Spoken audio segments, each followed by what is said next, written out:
मकोकातील आरोपी आणि Valmik कराडचा right hand म्हणून ओळख असलेल्या गोट्या गीतेचा भावाचा चोरी करतानाचा सीसीटीव्ही व्हिडिओ आता व्हायरल झालाय।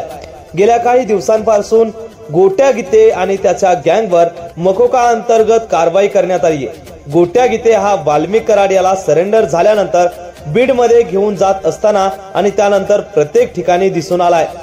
वाल्मिक कराडचा राईट हँड अशी गोट्या गीतेची ओळख होती। दरम्यान याच गोट्या गीतेचा सख्खा भाऊ सोमनाथ गीते हा मयत चोरून जात असतानाचा एक सीसीटीव्ही व्हिडिओ आता समोर आलाय। हा सीसीटीव्ही व्हिडिओ आता संपूर्ण सोशल मीडियावर व्हायरल झालाय। हा व्हिडिओ परळी तालुक्यातील ब्रह्मवाडी परिसरातील असल्याची सुद्धा माहिती मिळते।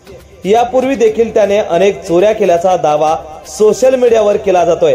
दरम्यान त्याच्यावर आता पोलिसांनी गुन्हा सुद्धा दाखल केलाय, परंतु त्या व्हायरल व्हिडिओची माऊली न्यूज पुष्टी करत नाही।